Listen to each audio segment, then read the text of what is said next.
Welcome everybody to our September 2022 Blackstone Franklin Square Neighborhood Association Community and Member Meeting. Just by way of an update to our agenda, and I said this to the people who are here already, but we will not be having the agenda item on bike lanes on Albany Street, unfortunately, tonight. We'll do that in November. The reason is that Stephanie Seskin, who's the Boston Transportation Department planner, who was going to present on this, woke up this morning with laryngitis, unfortunately. So this meeting will probably be somewhat shorter than usual, but we do have a few things to talk about. So with that, I'd like to get started with some announcements and some updates, and I'd like to throw it to Heather to talk about the parks. Hi, it's I'm at South End soccer practice right now, so it's a little loud here. You're on brand for the agenda. So just wanted to remind everybody that the trees that were planted now a few months ago are doing really well in Blackstone and Franklin. They continue to get watered, so but if anyone sees any issues, they can always contact us and let us know, and we can talk with the landscaping company if there are any problems or anybody sees any concerns about the trees. And I would say something good about the fountains, but I'm afraid Matt Muse is going to have to tell us the most recent update from the city on how the Blackstone fountain is doing. Yeah, the Blackstone fountain was working, and today I saw a large piece of equipment next to the fountain. I thought everything was okay, and he said that there's a huge leak now again in one of the drain pipes that goes up to give pressure. So they were down there cleaning out. Al, I believe, is our technician, and he had some help with him. And it doesn't sound good, and it doesn't sound cheap either. So they're going to get back to us with a 1 month or a 6 month fix. So it doesn't sound pretty. And as of now, the Blackstone fountain's not working. Is that right? It's off as of today. I think it was on this morning, and now I think it's off now. Al didn't feel comfortable, and that was the last I saw of them. Oh, okay, that's too bad. Heather, one question about the trees. Do I understand correctly that this month is the last month that they will be doing the regular watering? Yes, that's right. Okay, then they come back. Then they come. That continues for a full year, by the way. So it'll go into all the way to next summer. And then the trees are supposedly able to sustain themselves with just the regular rain or drought. And, you know, we can probably supplement with more water if we feel we need to. And there's a terrible drought next year. I would hate to see these expensive trees perish because of another drought. So, but we're going to take good care of them for sure. Good. Okay. Thank you. And thank you again for making it all happen, because it really was entirely your doing, essentially. So that's absolutely fantastic. Thank you. Kim. Yes. So the only update I really have, the Love Your Block, I'm sure you might have seen it. They're doing it citywide a little earlier this year. So it's actually Saturday, but they're still doing rolling sign up. So if you do want to sign up for that, just let me know. But we're still going to do the November one. It will just be like the usual one. So just sit tight, and my regular emails for that will come. But other than that, that's pretty much it. I don't know if anyone has any questions on anything else or that. I have one question, but before I ask it, let me see if anybody else has a question. Does anybody else have a question for Kim, our Office of Neighborhood Services liaison for the South End? Or concern? So my question is about the trolley tour, and I think I'd asked you this some time ago, at which point it wasn't, the city hadn't yet decided, but is it, so this is for everybody who doesn't know, this is the annual holiday event that's held in early December, where the mayor travels around to one location in each neighborhood, and there's usually some sort of activities associated with it. And in 2019, it was held in Blackstone Square, and we sort of built out an event around it. And so do you have any word as to whether that's back on after the pandemic? Yes. So I don't have the official, they haven't given us stuff to send out yet to everyone to get the word out, but they're talking like it's happening. So I would assume it's back to normal. Okay. And has the location for the south end been determined, or? I think it should be the same. Okay. Okay, so we should probably have at some point a discussion or thought about whether to attempt to do, replicate what we did in 2019. Yeah, you can Because do that. because I it can was double great. check for you too. It was a They- lot of work, but it was fun. Yeah. Our tree sale is December 3rd, Kim. Okay. Perfect. Unfortunately, I just ordered bows, so I know way too much about the Christmas tree sale already, so. Because of supply chain issues, I ordered bows from Framingham. Oh my God. Okay, They'll be fine. okay, thanks. Can I Kim, give, so you'll can I update. give one update? Because Kim's been helping me. I think in 2018/end of 19, early 19, someone approached us about painting some of our electrical boxes. There was a group that had gone around and painted around the city, and Kim has actually helped me quite a bit. There's a new gentleman, the previous guy no longer paints, he's moved away from Boston, but this new gentleman, Merlot, without the T, he's very nice. He sent us a sketch of what he's interested in. This sort of jungle theme, zebras, elephants, this lion, cheetah, whatever we might have. We've worked with him a little bit. I've learned from Amber which boxes, is it Amber Torres, I believe, which boxes are inside the parks, are different jurisdiction than boxes that are just right outside of our squares, but still in our district. Which group will approve these. So we've started this process.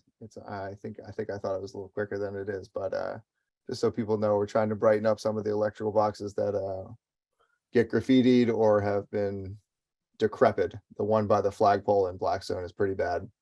Would take 45 minutes or an hour of really power washing it off and then letting it dry. But just so people have an idea, we're trying to brighten up some of the spaces. If people have interests in contributing or advising on what jungle animals we choose, please help me. That's his genre though, or animals? It doesn't have to be. It could be anything. Okay. Could be clouds. I saw some very beautiful clouds in near Brigham Circle the other day, which I thought would be nice too, but I'm open to suggestions. How about that? Okay, cool. And what would take to get that started? We always kind of talk about it, but what are we looking at in terms of approvals? Yep, so the boxes, like for example, that there's two nice ones and one really big one at the Anushella corner there. Right. And we'd love that one painted, but yeah, so that's just outside. So one is Amber and one is, Kim gave me Jacob Wessel as well. So once Amber and Jacob approve, No, they approve different boxes. So the one in Blackstone is different group, goes through different, we can still pay for it with the same dollars that we have earmarked from the city. But yes, we would still need different approval from Parks versus, is Jacob in under the streets? Yeah. Yeah, it's public realm. realm. There we go. That's a really fun title there. Sorry if he sees this YouTube, but But they're all potentially fair game for. yeah, they're all painting. options. Yeah. Cool. The cleaning is on you and getting them prepped, but then yeah, they're open to letting you paint them and clean them up. And around the city, they've done this. They've funded actually every year 10 artists to paint 5 around town. Okay, so there's not even any cost to us. There can be a cost. Depends on how bad they are.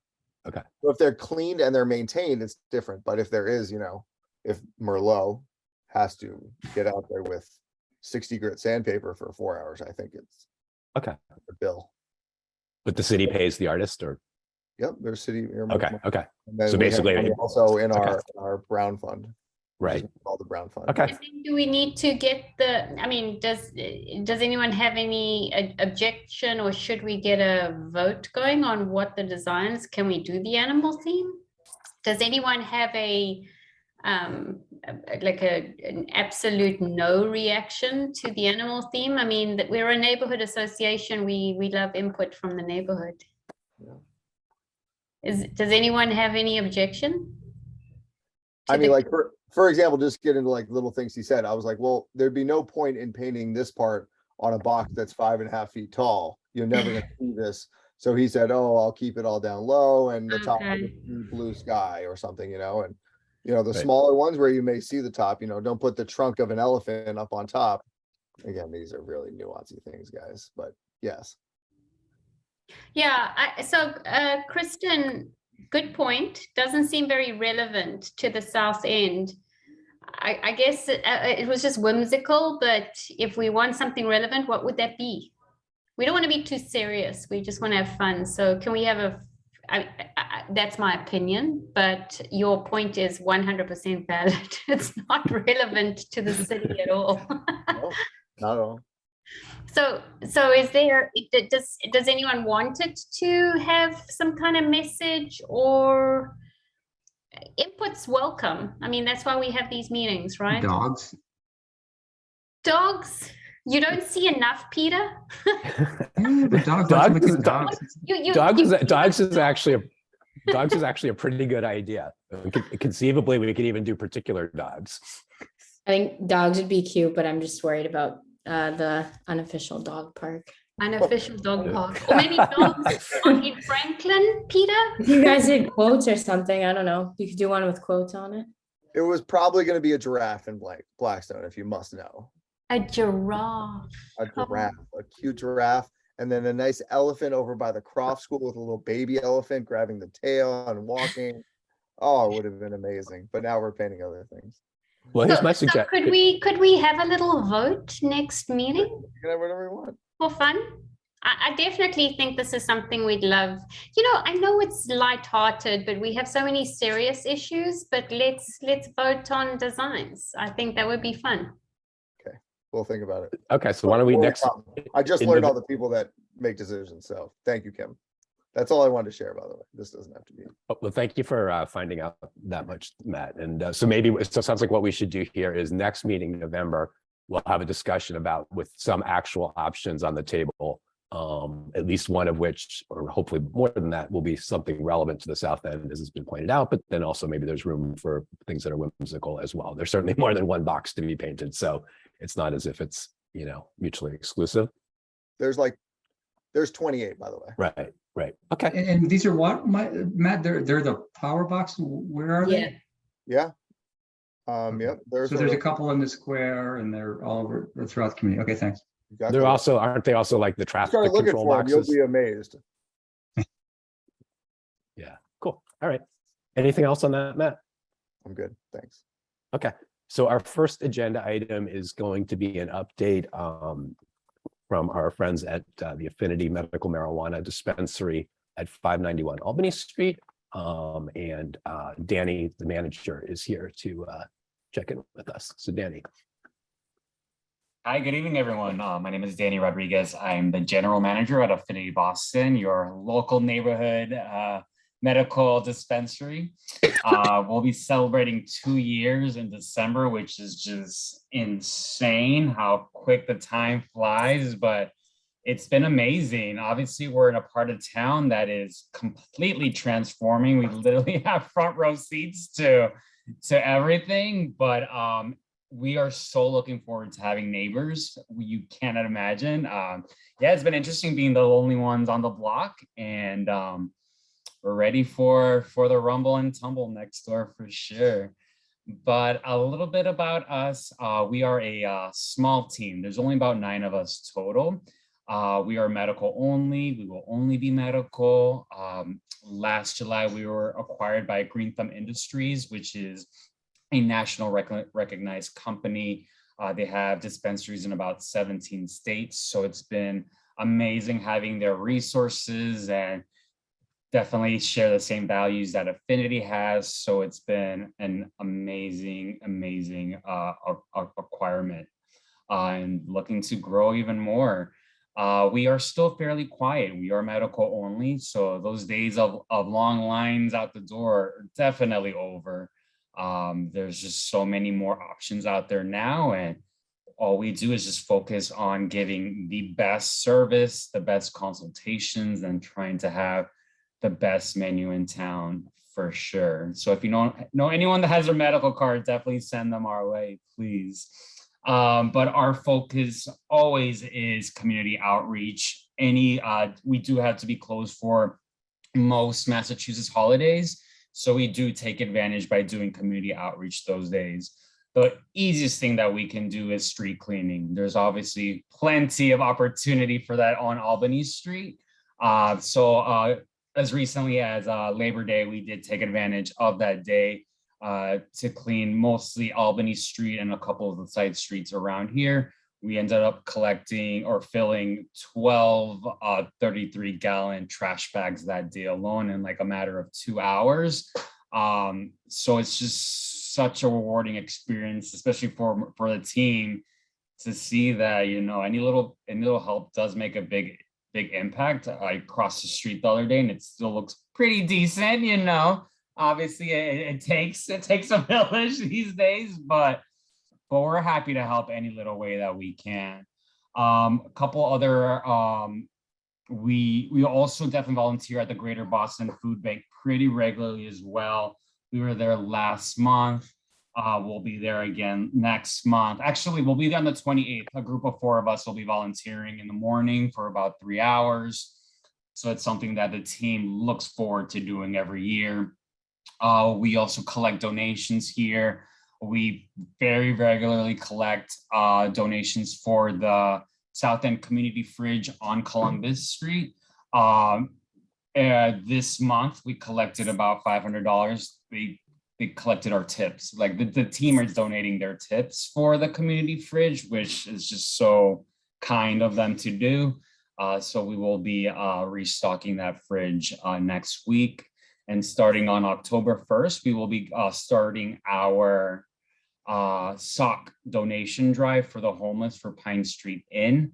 So we'll take donations, whether monetarily or actual socks. We'll have a bin here in the store. So if anyone has any extra socks that they're trying to get rid of, definitely send them our way. We'll be donating those at the end of October. We also work with Mass Cultivated, which is a fascinating organization here in Massachusetts. They primarily actually started off by helping expunge records for those that have been charged for cannabis-related crimes. They also have a mentorship program, and they focus on education in this industry, which is really interesting. What we do is we participate in the internship program. So we do select one candidate every year for a 2-month internship program here at the store. And if it works out well, then we offer them a permanent role. This year, we were able to offer that permanent position to one of the candidates. So it's been a welcome addition to the team. And it's so cool how they were able to get their foot in the door. And I'm looking forward to helping them continue their path in this industry, and watching them learn and grow has been such a rewarding experience in itself. Yeah, that's pretty much all I had. I think we'll be closed again on Columbus Day. So we will be doing another street cleaning on that day, which is October 10th. If you guys have any cleanup projects in the near future, please let us know. We're more than happy to meet up with you guys and combine forces and try to keep our neighborhood nice and squeaky clean. Thank you so much, everyone. I hope everyone has a great night. Danny, I just want to thank you on behalf of all of us. I mean, you know, everybody on this call, we're the community activists who like to do cleaning. So we admire everybody who's got that focus. And we saw the picture of how many bags of trash you picked up, and thank you for that. We do have some kind of bad news to update you on, and that is that that community fridge got shut down very recently. So you're done with that part of your volunteering. There's always someone else needing help. So that's that was just a very, that was good to know. Summer. Yeah. So, but thank you for everything that you've done. We really appreciate that you spend all your time trying to give back to the South End. We really appreciate it. It's an absolute pleasure. Thank you so much for having me here. Does anyone have any questions for Danny about Affinity or their work? Yeah, how do you, I want to ask Danny how he feels about a bike lane on Albany Street. Let's do it. Oh, it sounds exciting. More construction. Great. I'm really Yeah. While we're at it, just go sad ahead and that just knock it agenda all down item. and start all over. Okay, well, we'll have to table that, but it's definitely a very valid discussion to have. Definitely looking forward to learning more about it for sure. Obviously, I was looking forward to learning more about it today because we do Me have too. plenty of questions as well. But Yeah. yeah, We'll it'll be wait for the interesting. experts. But once it's done, it'll be exciting. We'll nonetheless. wait for the experts to come and give us a presentation. We'll try not to opine on it too much until we get the official word. Okay, David? Even though I'm like desperate to know. Thanks, Danny. Exactly. Thank you, Danny. Before we move on to the next item, though, let's stay on Albany Street because I just had a little bit more information about Danny's neighbors on actually both sides of Affinity. And our friend Drew Broussard, who's the developer for 595 Albany Street, which is the current Baha'i Center, or former Baha'i Center that's on the corner of East Canton there. I don't think he's going to be able to join us tonight. He had hoped to, but he has child duty. But he did send me an update, so I'm just going to hit the high points of it in terms of their timeline. So when we last spoke about the project in the spring, they were just in the final stages of getting their city reviews. They went before landmarks. They got their final approval to demolish the structure, and for the new design, they received their final ZBA approvals. So they're all set to go. You probably have seen that there's a little fence up around the building now. They are thinking in terms of doing the demolition early next month. They think it will go quick, as in about a week or so. It will just involve one excavator, apparently not a lot of equipment. There may be a little bit of closure into the street, into East Canton Street for that week or so while they do the demolition. Beyond that, they're not certain of an action. They don't have a definite start date for construction, but they're aiming for the end of November. They think the project will take about 18 months. They hope to do a little groundbreaking when they do reach that point with community members. And that's what I know. Does anybody have any questions about that? Stephanie. I see your hand up, Stephanie. But you're on mute. Do you want to unmute, Stephanie?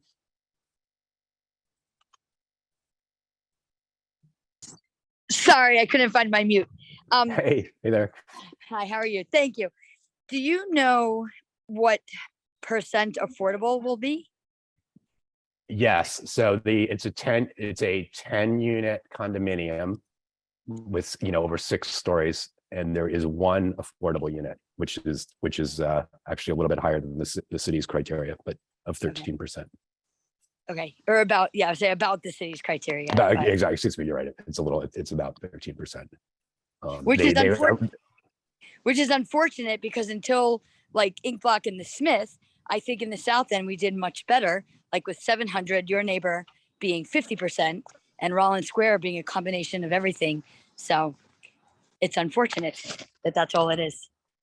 Although it is actually more than it started at. It started at the original proposal was for 9 units, which is right, as you probably know, is right under the cutoff because the affordability criterion kicks in at 10. And so the city encouraged them, shall we say, to go to 10 units, and they rejiggered the floor plans a little bit, so they were able to accommodate a 10th unit within the same envelope. So I hear you, but it's an improvement over what it was. Thanks. Thanks. One other update, which is actually on the other side of 591, which is 587 Albany Street. And Matt, can you pull up the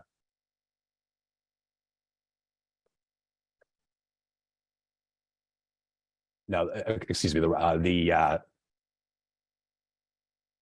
link I sent you for 587 Albany Street. So 587 Albany Street is currently I think it's a sort of a plant business on the ground floor, and it's a 3-story brick structure that's somewhat decrepit. And we just learned that it's on the market with pre-approval to become a 6-story residential building that was apparently approved back in 2018. I didn't recall this, but perhaps some other people do. The project apparently stalled. The project was for sale for a while. Apparently, it stalled out over some litigation or something like that, and it's back on the market.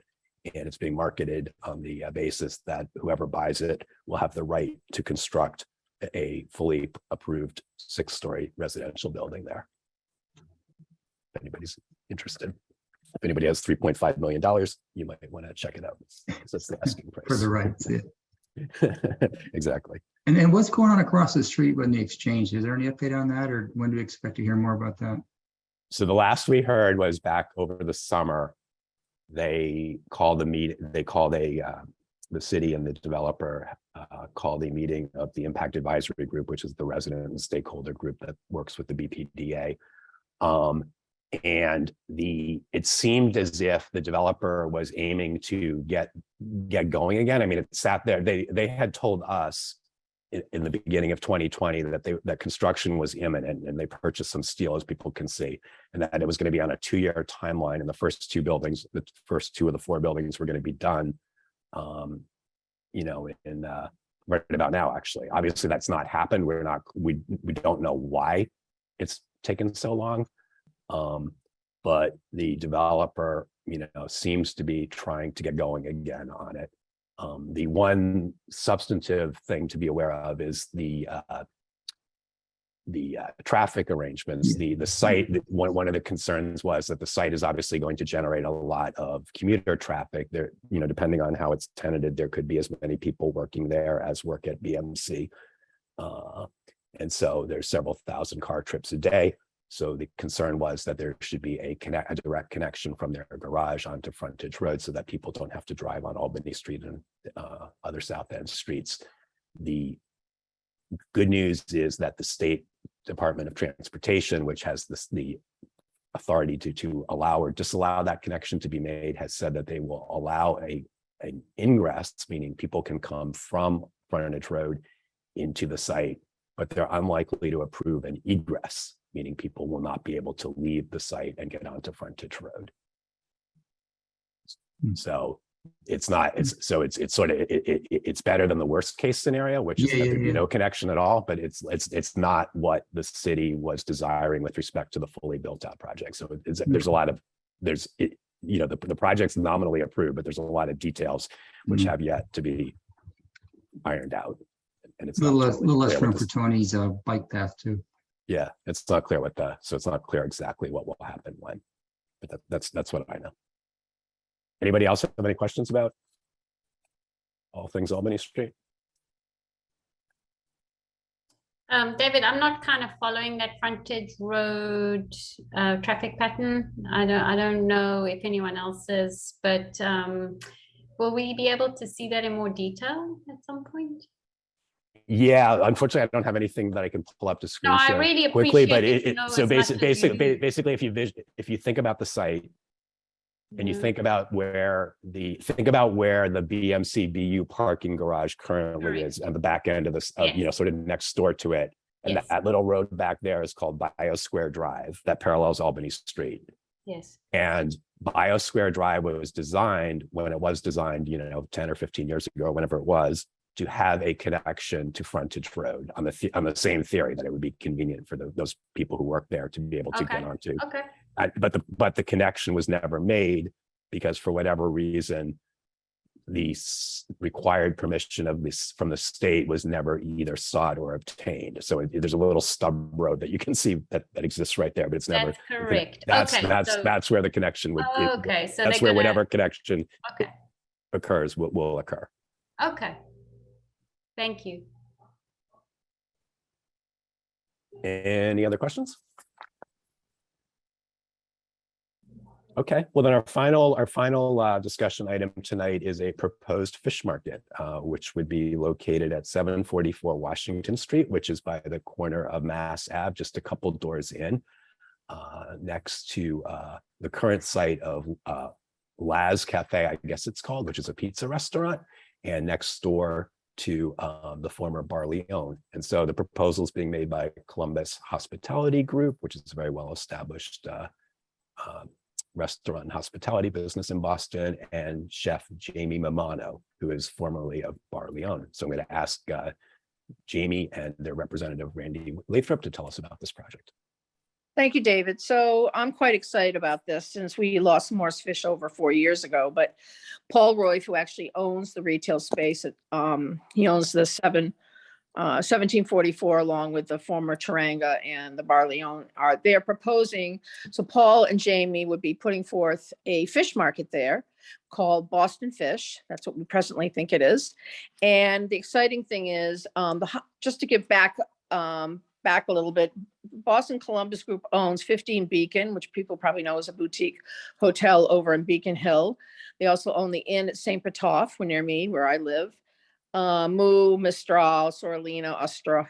So they're very well established restaurant group, hotel group, and they're quite excited to bring fresh fish to the site.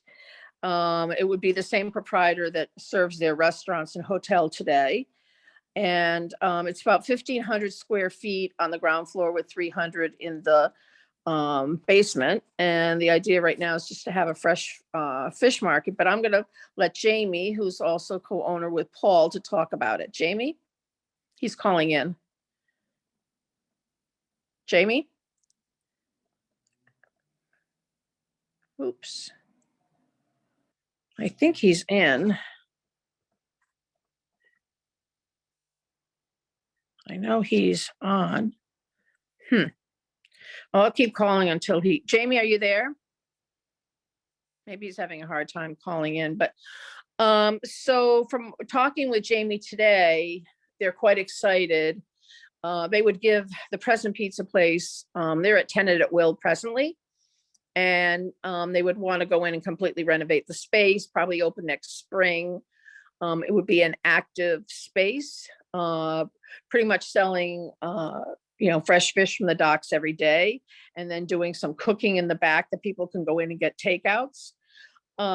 If it's really successful, there's a possibility of expanding into the Taranga space, which Paul Royf owns, for seating in the future. So the only thing we're going to be asking for, and we'll be working with Kimberly and the city council, is getting support from the neighborhood association and individual people in the neighborhood, because we're going to be seeking a loading zone out front, which presently is a meter space. Because they're having fresh fish delivered every day, there's not a loading zone on that block. It's just a commercial zone, which anybody that has a commercial plate can park there, but they don't want to park in the bus lane. They want to have a loading zone, which they're happy to pay for. So this wouldn't be just for the fish market, but really for anybody in that particular area. And the loading zone would be in addition to the existing commercial zone, which is Yes. just one space, I think. Okay.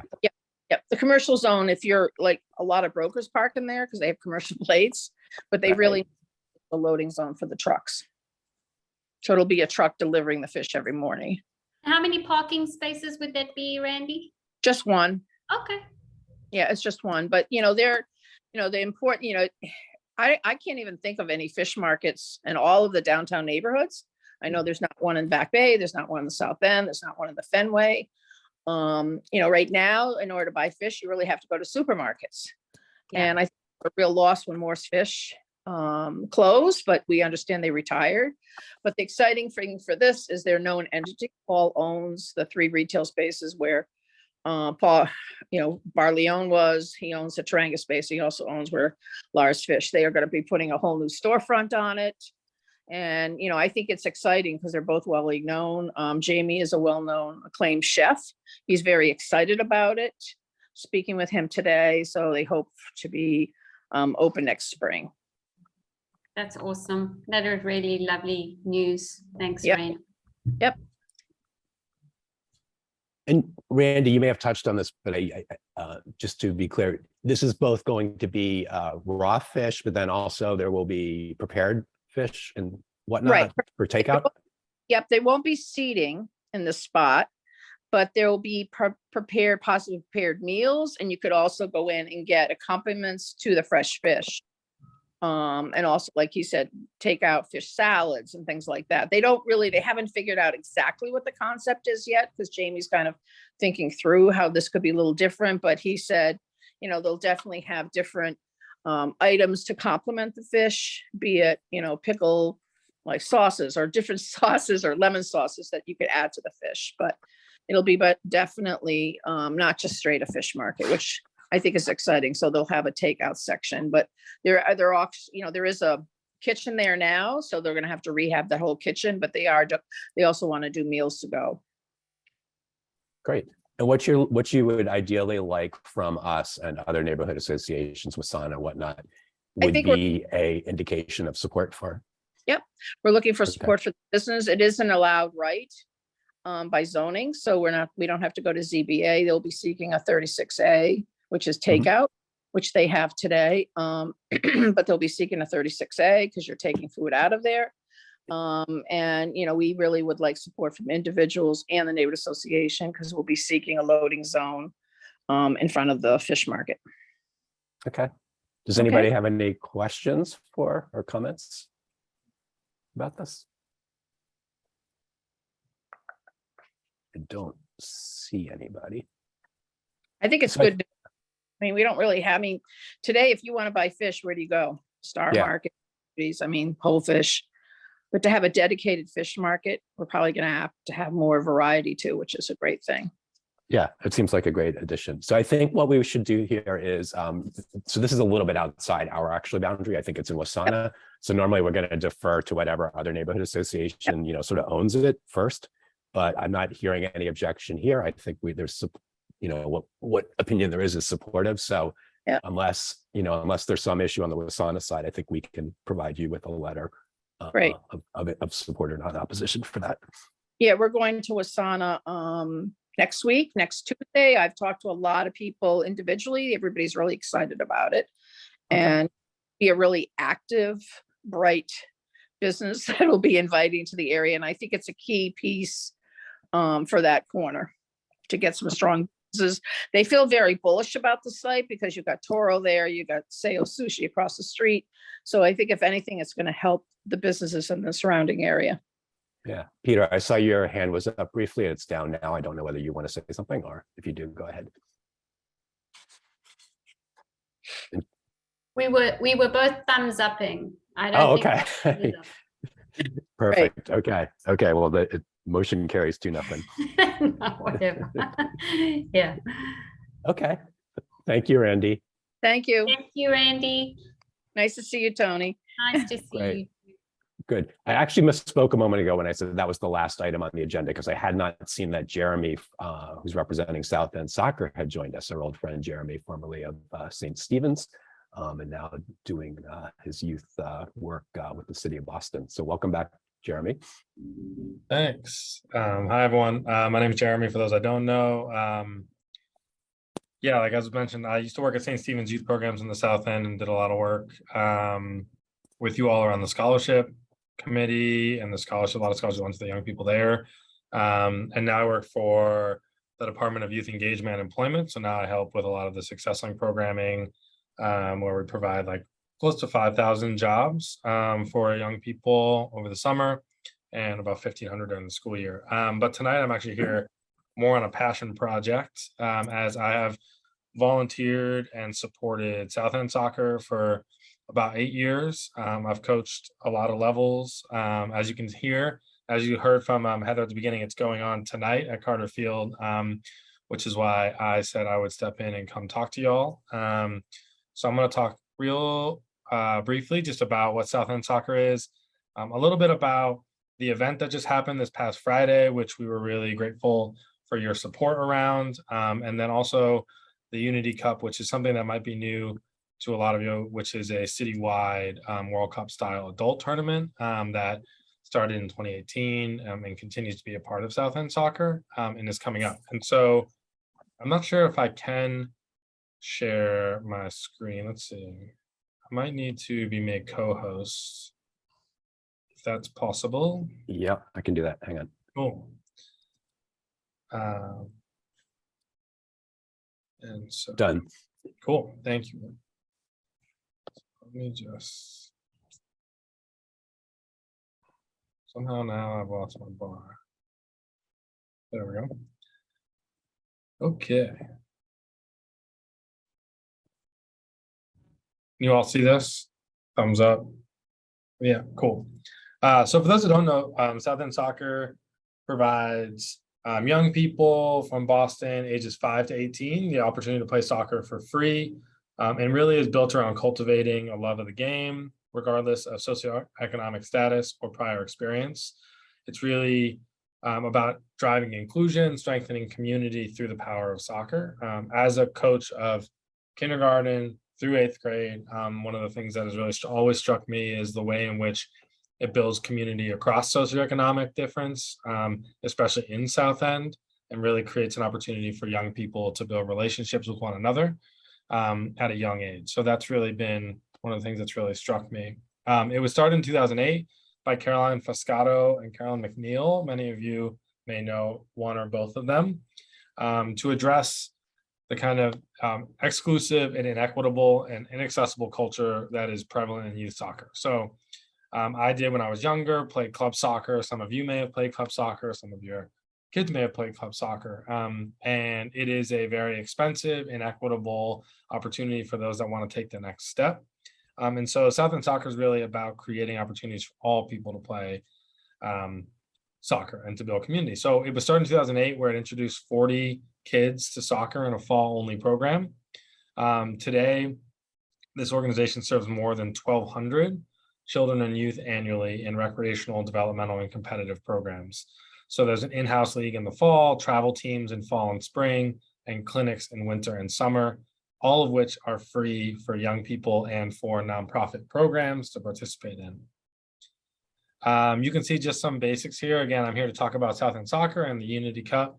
So South End Soccer is free and inclusive youth soccer. Over the past 14 years, it's had over 9,000 participants and volunteers. And you can see it's not specific to just the South End, even though it all happens here. It has also welcomed in young people from South Boston, Roxbury, Dorchester, Miston Hill, Fenway, and those that don't have access to a local neighborhood program.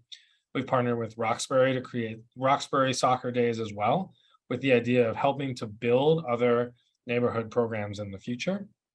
There's also been a dramatic increase in girl participation, which has also backed the increase in travel teams and opportunities for young women to be playing all the way in middle school and high school.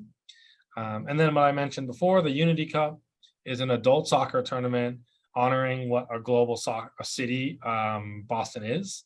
It is a tournament style where adult soccer players are able to represent their own nationalities. So it's representative of the immigrant communities that are here. And we work with city and community leaders. And it was based off of a similar model that happened in Philadelphia. But so far, over 20 different countries have been represented in the 2 times that this tournament's happened. It happened the year before COVID, and it came back this year. It's had over 500 adults participate, 8 women's teams, 20 men's teams, and 66 soccer matches.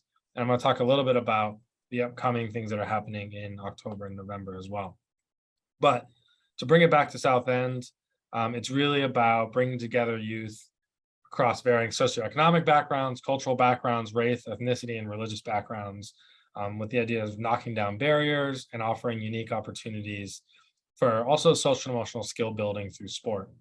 So you can see there's a rec program for kindergarten through 6th grade, which I've had the pleasure of running before. There's competitive travel teams, grades 3 through 8. And I've coached that 7th and 8th grade travel team before, which is a highly competitive program for those that want that next level.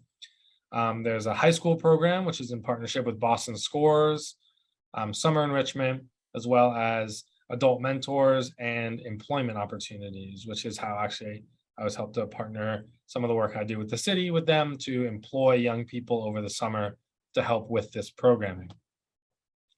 As I mentioned before, the average family in the US spends nearly $200 a month on sports, just in general, to access different things and equipment and things of that nature.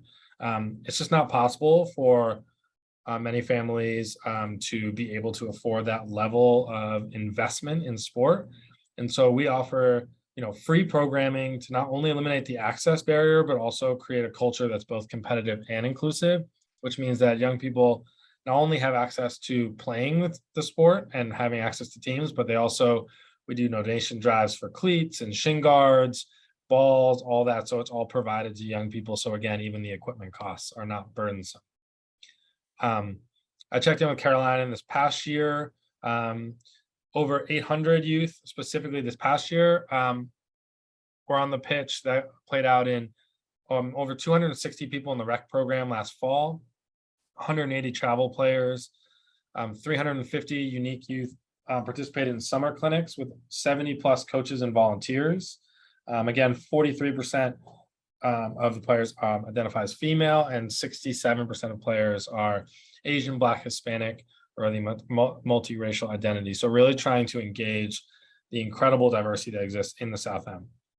We also do a bunch of events. So South End Soccer has partnered with the South End Business Alliance to do an annual scavenger hunt. And it's something that we're excited to hopefully continue to work with you and other organizations around.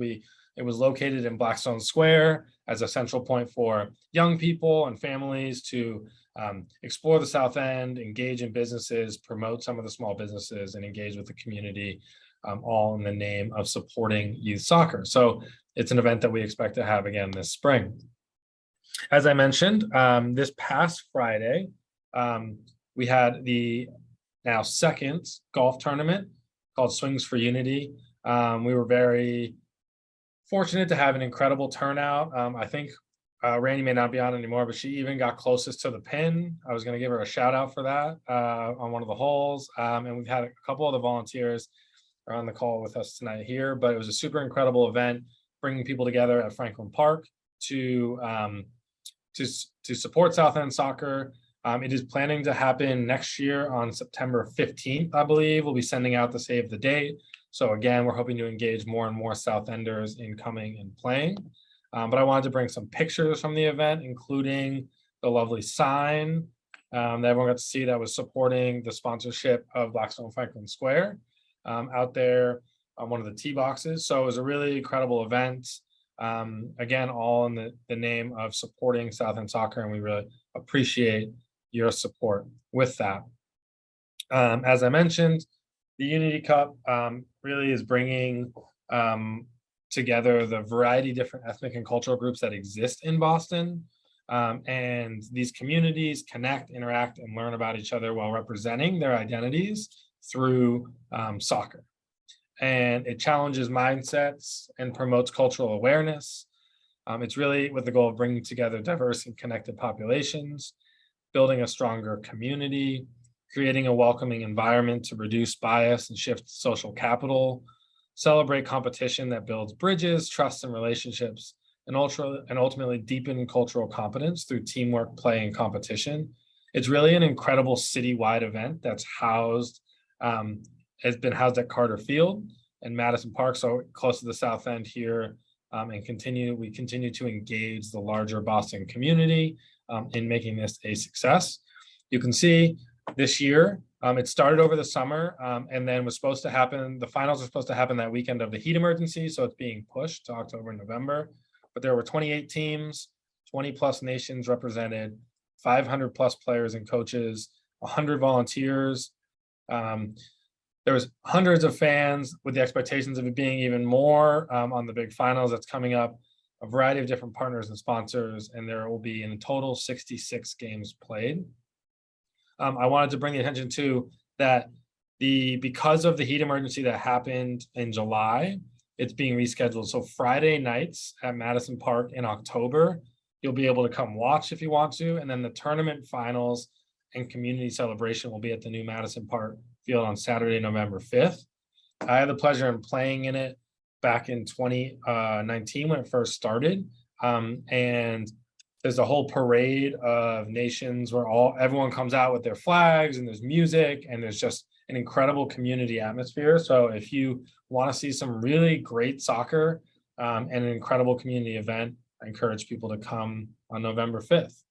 But yeah, I mean, really just here representing an organization that I'm passionate about and continue to stay connected to. And we hope that you all and other members of Blackstone Franklin Square will continue to be involved. You can donate. We're still looking for coaches. You can come to Boston Unity Cup. You can play in Swings for Unity next year. We're going to be sending out the save the date to get ahead of people, or you can assist with other events and fundraisers that we have. And ultimately, I'll just say that Blackstone Franklin Square has been a huge supporter, both individuals of the organization as well as the association as a whole. So just wanted to continue to say thank you and come share out a little bit more about an organization that you all supported this past week and is a passion of mine. So thank you all so much, and happy to take any questions if y'all have any. Jeremy, Peter. Yeah, I see the asked- question there, the fields. Yeah. That's a great question. So yeah, it's a combination of Roch Field. So we're owned by Emerson up there is one of the ones that we use for a lot of it, and Carter Field over by Northeastern are the two primary fields that we use, and then as well as Madison, especially for the travel programs and the high school programs. But we work closely. Well, really, Caroline works closely with the city, which I actually work for, but she works closely with the Parks Department to ensure that the permitting and stuff like that fits in. And it's been a big part, the Carter renovation. They've really worked to include the community investment through community sports, and South End Soccer and South End Baseball, which I also coach at, have been big recipients of the Carter Field renovation and access to those fields.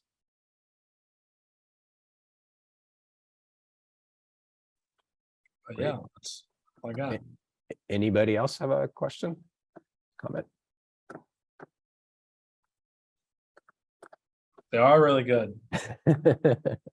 You got some really good players, one of which is Stephanie's son. Yeah, there, I see Stephanie's comment. Where do they play, Stephanie? Exactly where Jeremy said. We have a Roch game coming up, and we have Carter games coming up. But this year we're back in Roch, which is awesome, which is super convenient. Carter's convenient too. So, and they're really good. They're super fun to watch. Okay, we'll have to have the East Brookline Street supporter section. Exactly. Stephanie's my neighbor. Yeah. Stephanie, Jeremy, over I just there want to say volunteering. thank you. Yeah. Jeremy, I just, you just have continued to support the South End in so many ways. I don't know where you find the time, but I really just want to thank you for involving us in all your endeavors. So thank you, Jeremy. It's my pleasure. I love it. And it's fun. I played sports my whole life, so it's fun to be able to be involved in organizations that are helping to provide these Thanks. opportunities to it too. So thank you all. Thank you, Jeremy. Before we adjourn, having reached the end of our agenda, is there anything that anybody wants to bring up or touch on or put on a future agenda? I think our homework assignment for next time is to come up with a few proposed designs for the electrical boxes, at least some of which will be South End relevant and some of which may be more whimsical in nature. But at least have a few things for people to react to and express preferences for. Anything else? Tony, Matt? Just come to the next meeting so we can discuss the bike lane. Right, exactly that. And that will be on our agenda for November. So that should be interesting. Okay. Well, thank you everybody for coming tonight. And I hope to see you again in November. Thank you, David. Thanks, everybody. So nice to see you all. Thank you. See ya. Bye. Good night. Bye, everyone. Thank you. Night.